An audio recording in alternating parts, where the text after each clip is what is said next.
This beauty has been hiding in the back of my garage for months because I was very intimidated to get started on this beautiful vintage vanity. She is lovely, solid wood, really built to last, and this beautiful finish. I couldn't wait to get started, and also I was very intimidated and didn't want to get started. So what do? It sits.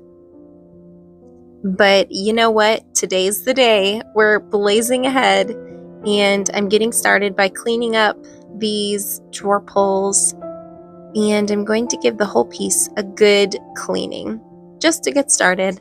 Keeps the sandpaper from getting really gummed up. It really is the first step.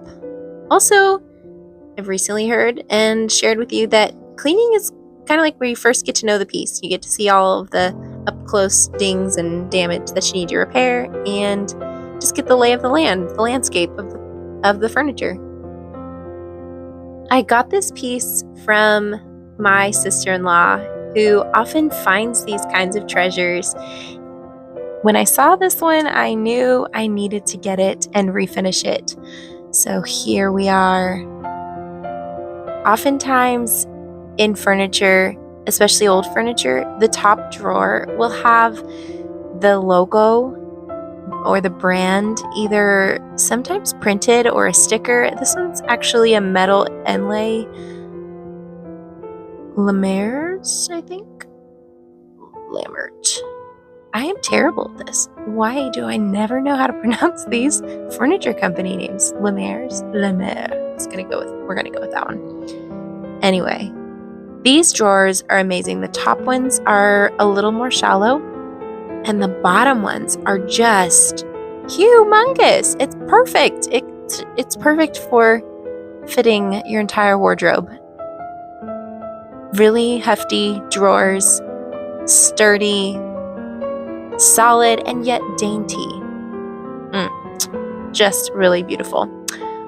Also, there were these drawer liners. Vintage for sure.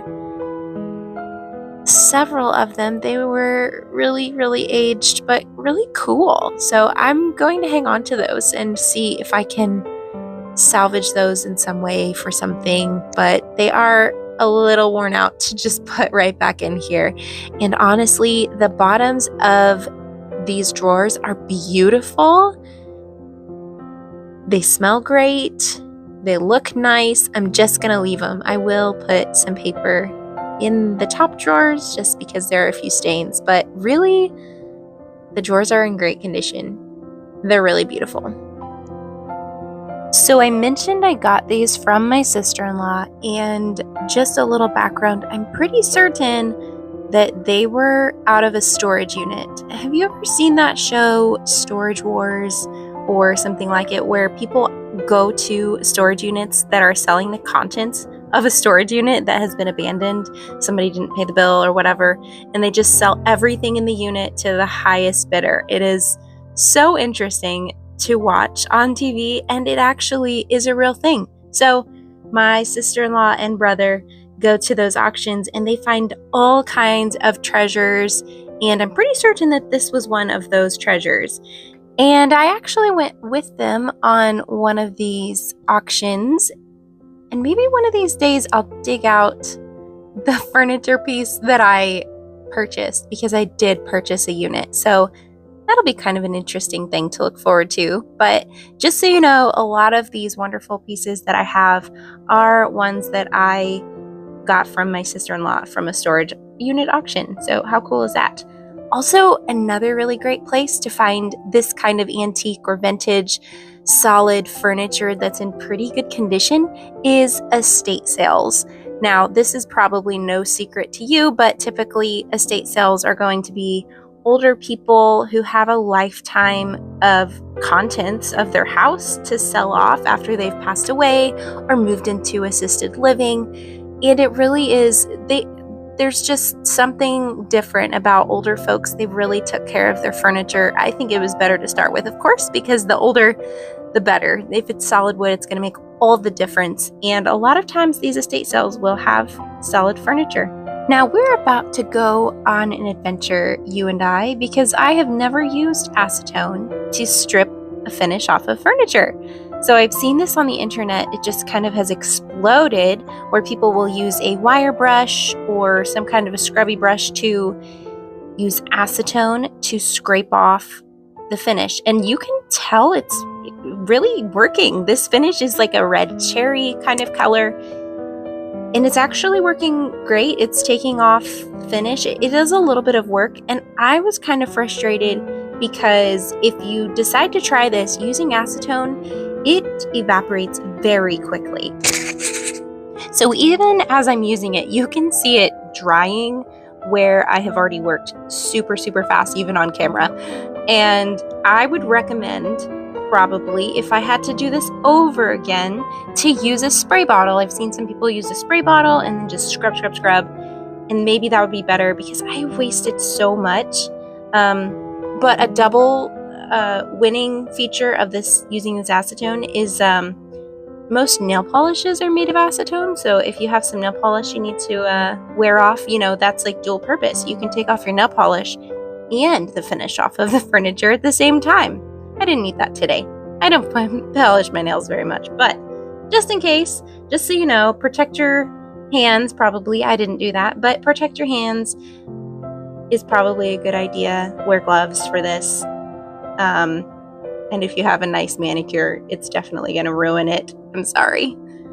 So here we go. You can see as I'm applying it, it is just drying, evaporating so quickly. So I will say that's probably one of the downfalls of this is that you have to work really, really fast, which could be fine if you're a quick, patient person.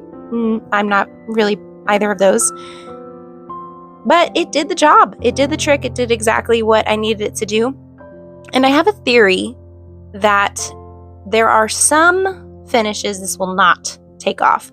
But if you're working on vintage or antique furniture, I think that is the kind of finish that it will take off easily and really, really well.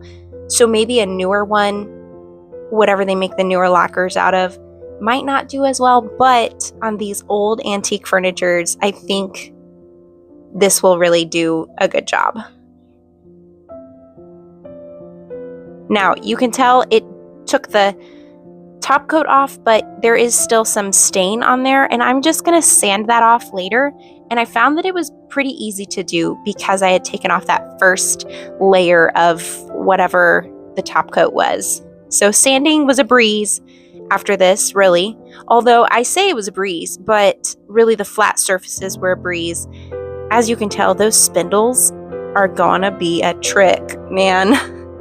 There are so many grooves in those little spindles that I am just dreading all of my decisions. But I'm determined we're gonna get it done. So I've got my Gator mini sander. It's a little foam hand sander that I love.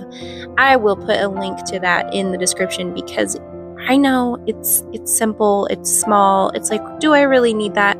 But let me tell you, it makes all the difference for this tiny, tiny sanding project here. So I can really get into all the grooves. I also use sandpaper wrapped around a pencil for some of them. It was just crazy.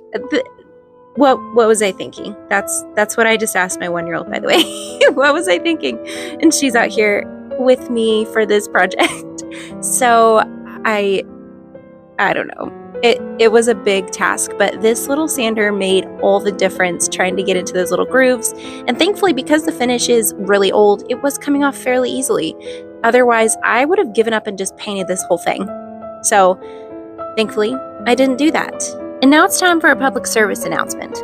What do you do when you've been working on a piece of furniture and you get absolutely and completely burnt out? Well, first of all, you have some iced tea, you take a little break, you put away the furniture, maybe for the rest of today, and you start again tomorrow. You just say, I'm done today, I'm coming back tomorrow, or maybe in a couple days. I mean, don't wait too long because then it'll just sit in the back of your garage forever, which I may have done that a few times also. But sometimes just a good night's sleep is going to help you And continuing on with that project is going to be so much easier with a fresh set of eyes, as they say. I got to admit, these spindles, this trim work, it was a good several days before I actually finished it up. I would just get frustrated and roll it back into the garage and come back to it later because it was a lot. I felt like I was working so hard and getting nowhere. So I did purchase this little tool off of Amazon, and it was probably my finest, smartest move because it worked beautifully. And just to level with you, I have done some projects since I've done this vanity, and instead of using the acetone to take off the finish, I instead used this scraper with the actual flat blade. You're going to see me here using the pointy one to get into those grooves, and it was magical. It worked great. I was able to scrape off all of the finish in those grooves. It was so nice. And then I was able to come back later with my little gator sander and that's funny. And it was amazing. Those two together make spindles a breeze. But I also am telling you that flat edged, a lot of people use a carbide scraper as well. My carbide actually broke, so my carbide scraper is no good to me now, but this is stainless steel and it holds up great. So definitely recommend this tool. I did have to remove some of the veneer. Unfortunately, there was a piece missing, and I just thought it was easier to just tap, tap, tap and take it off. So gone is that little piece of veneer, which actually proves to be a little bit of trouble for me later because when I try to determine if I'm going to stain it, the stain does not hold very well there. The stain did not take very well. So next, I'm making sure to get a really good clean. And here I'm deciding what color of stain do I think I want to do. Obviously, I'm not going for just a top coat. I'm going to use a gel stain. So the gel stain that I chose was dark walnut.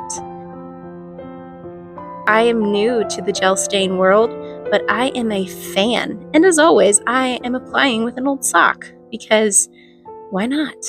I have a glove on underneath, so that helps. But the old sock method has been the best one for me.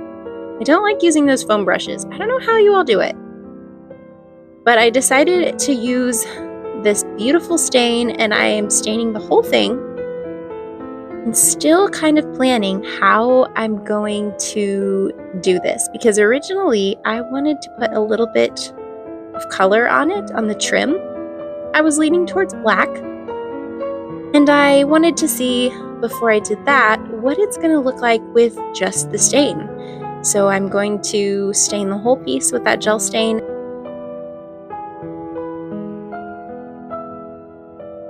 Oftentimes with antique pieces like this, the top will not be in the best condition. There might be some stains or water damage or whatnot, but really this one was just in great condition. There was just a few places where the finish was flaking off, and that made it even easier to sand. And then there was one place where I did have to glue down a little tiny strip of veneer and then sand that back, and you can hardly see where it was. And it took the stain just perfectly. That is one thing about the gel stain, is that you can apply it even if there's still a little bit of finish on your piece. So I choose to sand back as best that I can, but it's good to know that if I couldn't get all of the finish off or was too lazy to get into the tight grooves of the trim, that it would be okay. And there were some of the trim pieces that I didn't sand super duper duper well. So it was very reassuring that I could kind of rely on the stain to make up the difference there. And even on the drawers, whenever they are just a little shade different of wood, they were sanded quite a ways back to the bare wood, versus the side of the vanity was still, you could tell, kind of the red stain, and they came out perfectly. So the gel stain really covers a lot of missed spots with sanding. This part was really important that I made that little spindle look good because, as you remember, all of that sanding, I did not want to do that again. So I did use the brush to get into all the little nooks and crannies of this little, I don't know, pineapple kind of piece on the top. And that worked out great. So I put the stain on with the brush, and then I wiped it back with the sock, and it looked beautiful. Honestly, I am so impressed with how it took the stain. I don't regret 1 second of the sanding, even though it took me like 600 hours of my life. I think it was totally worth it. What do you think? So all the way down, getting into all of those grooves that I meticulously sanded out, I was just praying the whole time, please let this look good and match everything else, and that I don't have to sand it again, because I swear I will paint these, is what I was thinking. I was like, I will just paint them. If it looks bad, I'm about to just bust out some paint and paint these bad boys before I sand them again. So thankfully, you're about to see, they looked great. They took the stain really well. And here is the moment when the stain is dry and I'm putting it back together, and it just, I don't know, it looks great. It's beautiful. And I plan to put the original hardware right back on it, but it's just not exactly what I was wanting. And you can see here, the stain didn't take in a few places. And I'm trying to decide now if I should in fact use the black. And obviously I decided, yes I am. I'm going to trim this out in black.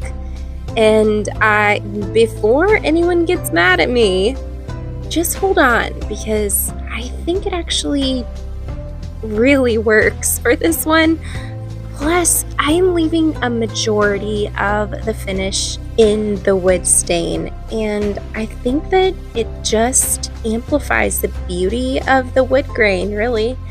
So bear with me as I'm painting this beautiful wood on this vanity.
And this is a paint that I found in the mist-tinted paint section. It is a Dutch Boy exterior paint, and it is in a flat black. And I really like how it looks, and I think I'm going to never use chalk paint again, because when you get the exterior paint, it's the acrylic enamel, and it has the flat finish, so it looks just like a chalk paint. And when I put my chalked paint top coat over it, it looks fantastic. So really recommend flat paint instead of the Rust-Oleum chalk paint, which is what I usually use. So this was so much easier to apply. The finish is stunning, no streaks, it's just perfect. So now I'm trying to decide if I should do this part only black and leave the spindles stained to kind of match this outline on these spindles. I think it'll kind of look cool. So I think I'm gonna do it, and it's gonna really help me too, because this veneer was damaged here, and so I had to take it off, and it's not matching. Obviously the wood was lighter, and so it's not matching the other stained portions. So it's gonna really help me out if I do that. But then do I just do the top and leave this bottom trim stained? I'm gonna try that, and then if I like it better, I'm gonna do the bottom too. So, woohoo, here goes.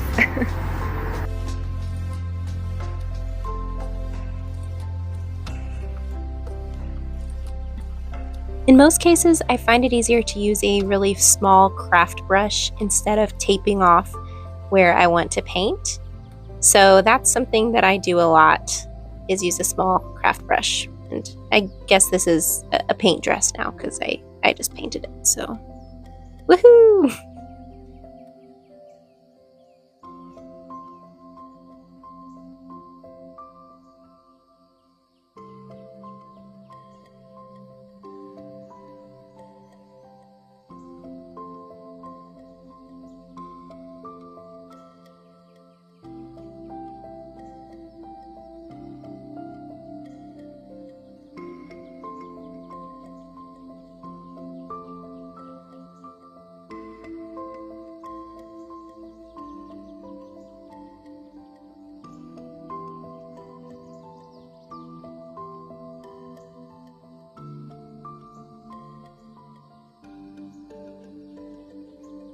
And you're really starting to see the contrast with the wood and the black paint. And I just think, wow, it just looks so good together. I'm really pleased with how this is turning out.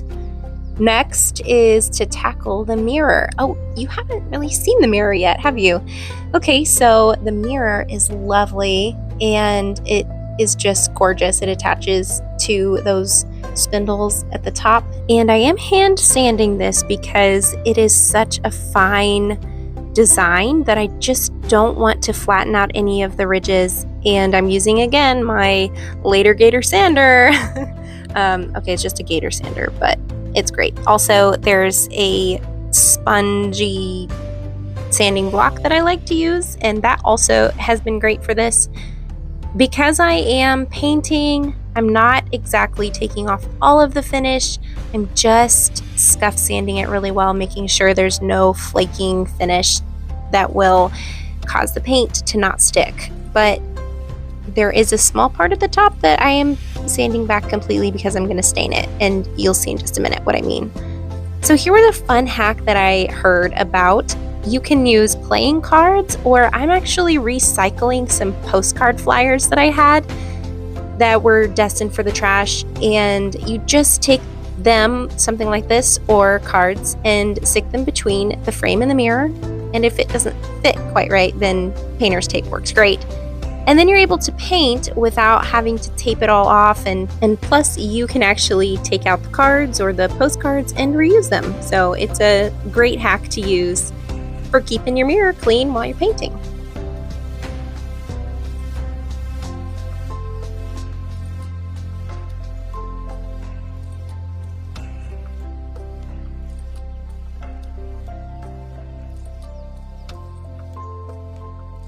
So here you can see this is the part that I'm leaving to stain, just to kind of tie it together with the bottom of the vanity.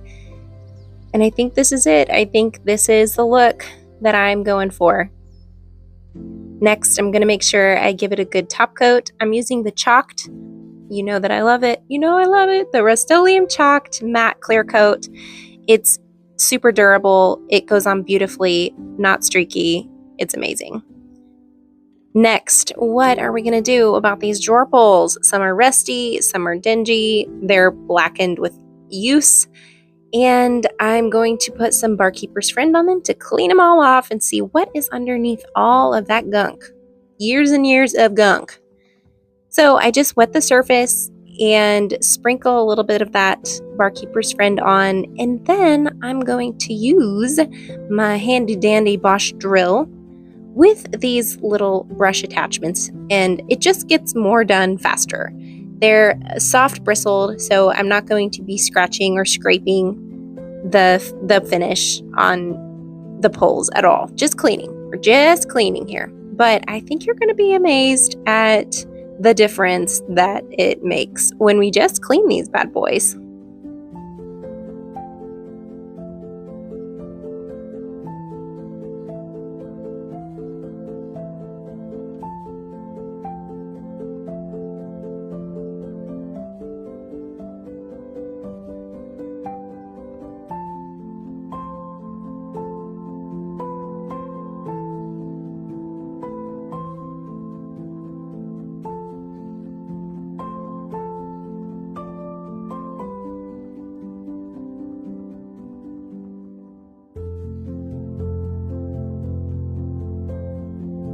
Already, you can tell quite a difference between, wow, the uncleaned and the cleaned one.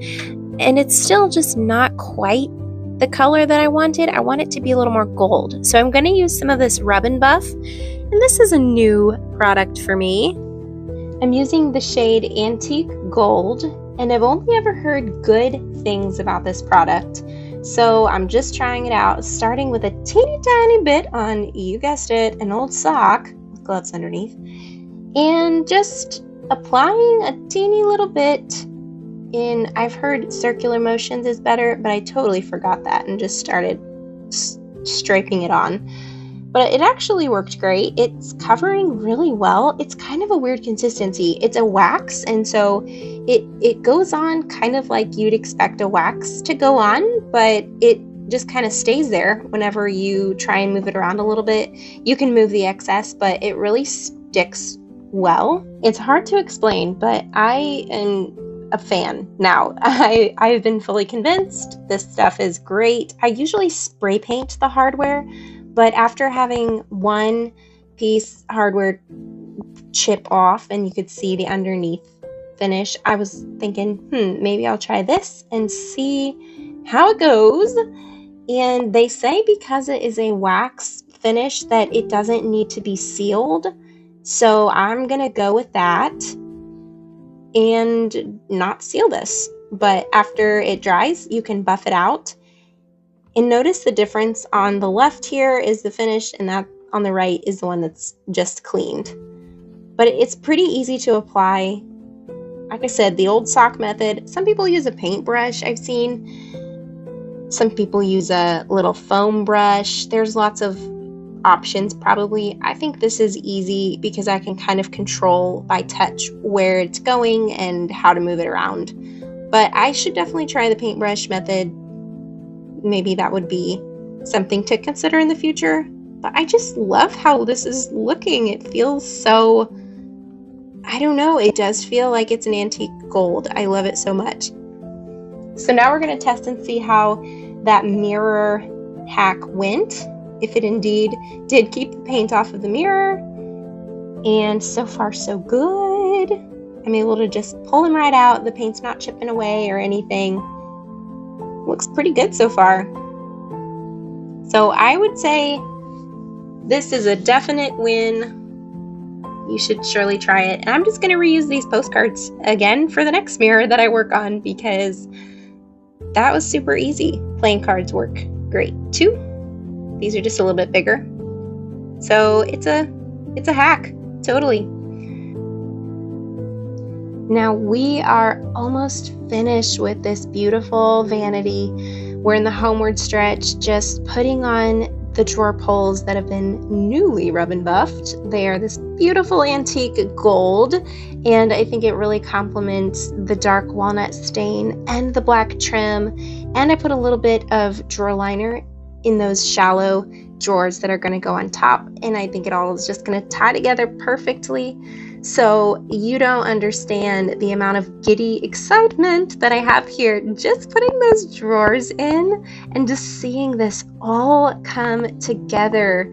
So here we go. I'm going to stop talking so you can really just enjoy the moment when you see the finished product. Here we go.